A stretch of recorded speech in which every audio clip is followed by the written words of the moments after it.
nila kung ano yung tuntunin, kung ano yung dapat gawin para hindi nag-aaway-away.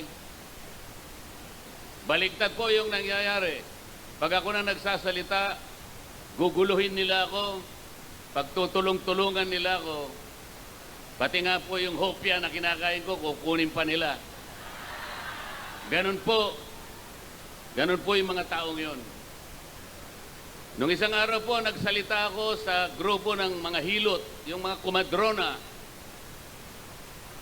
Mga ganito rin karami po, mas marami pa dito. Sabi ko sa kanila, magsusumbong din po ako sa inyo. Kasi, napagalaman ko pagka ang isang bata ay napanganak dito sa mundo at ang nagpaluwal ay kumadrona o yung hilot, yung bata na yon matalino pala. Alam niyo kung bakit? Tingnan po ninyo yung mga kasama ko sa Quadcom. Napanganak lahat sila sa ospital. Kaya ako napanganak ako, hilot po, dahil mahirap lang ang buhay ko.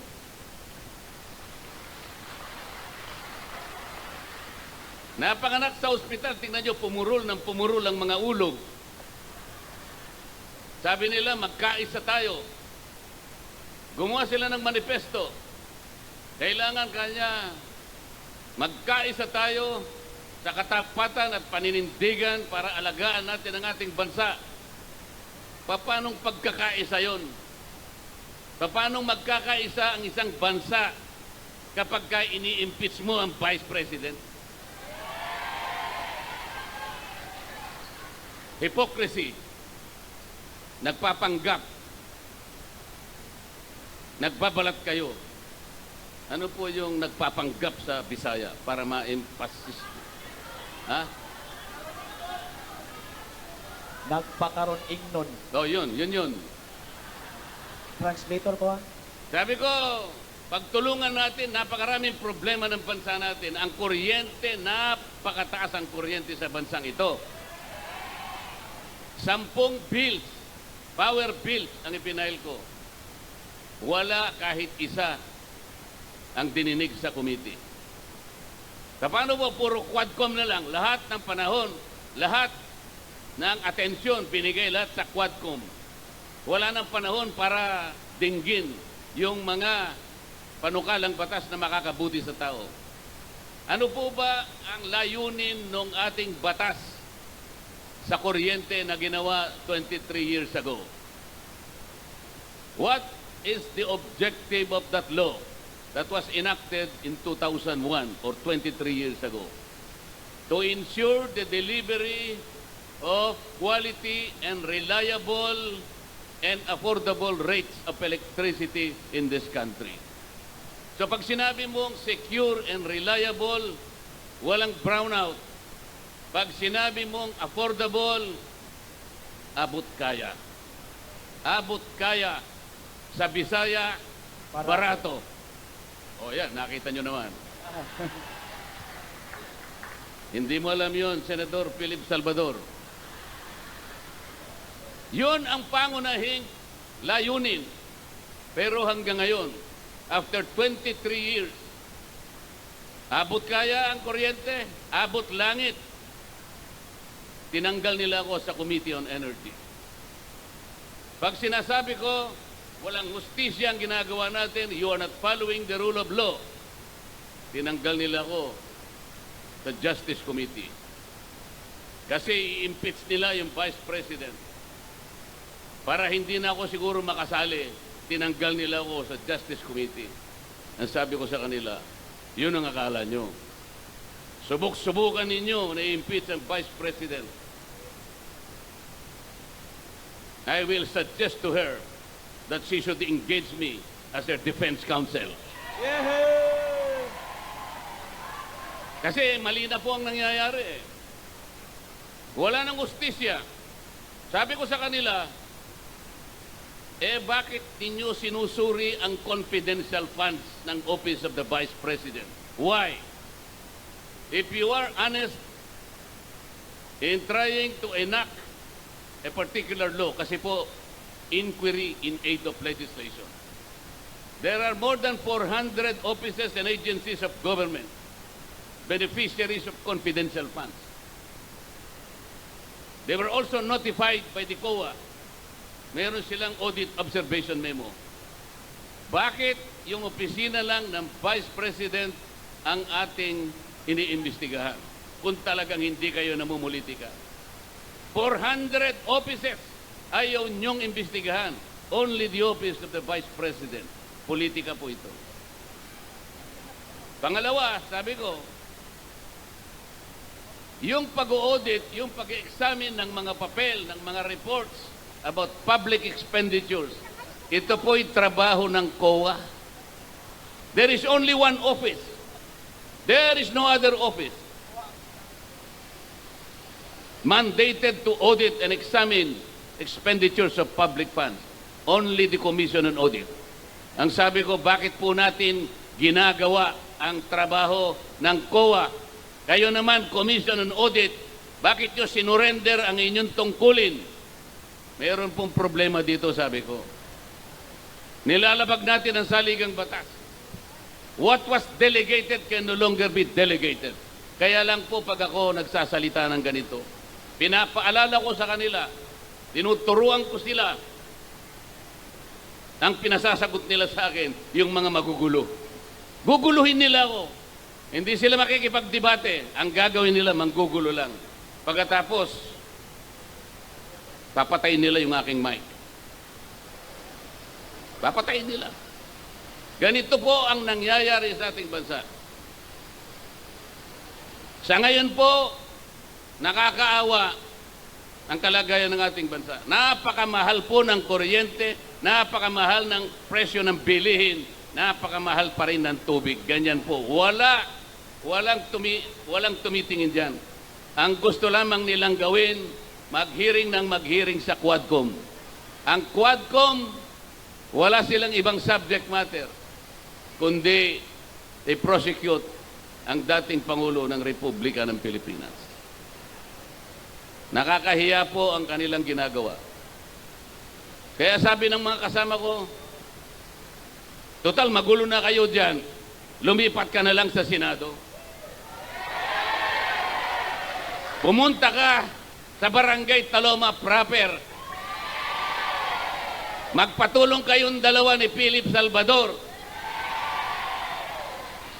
Para sa ganon, magkaroon ng kalidad ang Philippine Senate. Tingnan po nyo ang Senado ngayon. Tingnan nyo ang Senado ngayon. Kumbaga sa niluto, hindi mo malaman kung anong klaseng luto. Kilala nyo naman kung pabalik-balik na lang sila dyan. Eh, kayo rin naman kasi yung may kasalanan. Paulit-ulit. Pabalik-balik. Pagkatapos, ganito pa rin ang kalagayan ng ating bansa. Mahirap pa rin ang ating bansa. Merong isang matanda na nagsalita. Isa siyang scientist. Insanity, sabi niya. Sa Tagalog, kabaliwan. Ano po yung insanity sa Bisaya? Buwang. Kabuwangan. Insanity is doing something over and over and over again, but expecting different results. Eh, boto na kayo ng boto sa kanila. Ganun pa rin. Hindi tayo makakakuha ng resultang mabuti para sa ating bansa. Bakit hindi natin testingin si Philip Salvador? Isama nyo kami doon. Kahit hindi mo malaman kung anong klaseng niluto ang Philippine Senate. Sabi nila sa akin, paano, isasama mo ako dyan. Hindi pala magkakapareho yung sahog, hindi magkakasama yung sangkap. Hindi natin alam kung anong lasa niyan. Tapos ilalagay mo pa ako dyan, isasama mo pa ako dyan. Hindi po kanya, ganito po ang gagawin natin. Dahil nga hindi natin maintindihan kung anong klaseng luto na yung Philippine Senate, kayo po ay ilalagay natin dyan para po magsilbi kayong magic sarap. Baka po sa lasa, magkaroon man lang ng lasa yung luto na yan. baka magkaroon tayo ng pag-asa. Tingnan po ninyo yung corruption dito sa bansang ito. Yung corruption, nalulunod na tayo sa corruption. Magkano ang ginagasta ng ating bansa araw-araw? Magkano? How much does this country spend every day? Do you have an idea? 15.8 billion pesos every day. Magkano naman ang ating kinikita araw-araw? 11.7 billion pesos.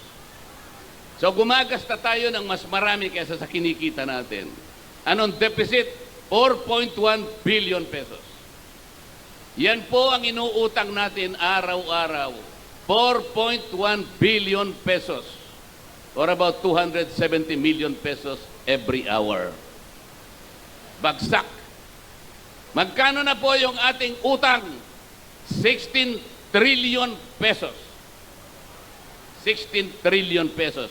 Bigay ng akap. Akap dito, akap doon. Puro akap. Hindi po yan ang gawain ng House of Representatives. Hindi po yun ang aming gawain. Wala po kaming gawain na kami ang magbigay ng kung ano-ano. Tingnan po nyo yung ginawa nila. Tingnan nyo yung politika.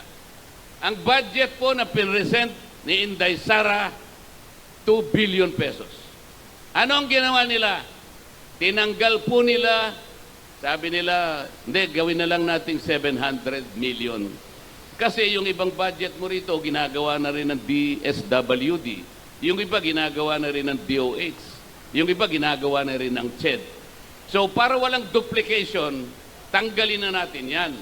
700 na lang ang budget mo, Madam Vice President. Pero tingnan mo, sila nang namimigay sa binibigay ng DSWD. Akap dito, akap doon, puro akap, puro akap. Kunin po ninyo yung pera, hindi kanila yon, pera ng gobyerno. Walang mangyayari po pagka ganito ang gagawin natin. Pag nagbigay ka lang puro ayuda, puro subsidy, hindi po lalakas ang ating ekonomiya. Ang mangyayari po niyan, pagkakuha ng pera, pupunta po sa mall, wala na. Wala na. Walang production na katapat. Hindi aandar ang manufacturing. Hindi aandar. Kailangan po umandar ang manufacturing para tumaas ang ekonomiya. Maraming trabaho ma-generate, maraming produkto ang makukuha, bababa ang presyo ng pagkain. Yun po ang dapat natin gawin. Ang pinaka-problema ng Kongreso ngayon, yun pong oversight function, wala na pong nagbabantay. Marami pong batas na magaganda. Pero, wala na pong nagbabantay sa pagpapatupad ng mga yan. Katulad po ng sinabi ko sa kuryente, 23 years ago, dapat mababa ang kuryente. After 23 years, mataas pa rin ang kuryente. Tingnan po nyo yung mga barangay. Ilan ang barangay sa buong Pilipinas? Ilang bilang po? 42,000 barangays in this country. Ilang porsyento po ng 42,000 barangays ang nakatitindig sa sariling paa? How many percent are self-reliant? 2%. 98% gumagapang. Magkano ang sweldo ng kapitan? Average, buong Pilipinas? 5,000 pesos. 5,000 pesos. Sa ibang affluent barangays, 38,000 pesos. Hindi magkakapareho. Magkano ang tanod? 800 pesos a month. Paano mabubuhay ang tanod? 800 pesos a month. 24/7 ang trabaho. Ito ang problema. Meron akong panukalang batas, ayusin sana natin ito. Sana yung agwat, yung layo ng kinikita between 5,000 pesos and 38,000 pesos, medyo mapagdikit lang ng konti. Hindi po nadinig, minsan lang nadinig yung aking panukalang batas. Kasi po kinukuha lahat ng Quadcom ang panahon. Yung magagandang panukalang batas, ayaw po nilang simulan. Ang gusto nila lamang simulan ay kung paano uusigin ang Pangulong Duterte at kung paano i-impeach ang Vice President. Kaya ako nagpunta rito para malaman ninyo ang tunay na nangyayari sa ating bansa. Pagtulungan po natin, wag po yung mawawala ng pag-asa. Sabi ko nga po sa inyo, kahit mahirap, kahit mahaba ang laban, wag po tayong matatakot. Alam ko po yung mga tao dito sa barangay Taloma proper ay matatapang din, kagaya ng Vice President. Kaya po ako nagpunta rito, parte na po ng gusto kong gawin, sapagkat hindi na ako masaya dun sa House of Representatives. Pagka nilalaban natin ang katwiran, pag sinasabihan natin sila kung ano yung tuntunin, kung ano yung dapat gawin para hindi nag-aaway-away, baligtad po yung nangyayari. Pag ako na nagsasalita, guguluhin nila ako, pagtutulong-tulungan nila ako, pati nga po yung hopya na kinakain ko, kukunin pa nila. Ganun po yung mga taong yon. Nung isang araw po, nagsalita ako sa grupo ng mga hilot, yung mga kumadrona, mga ganito.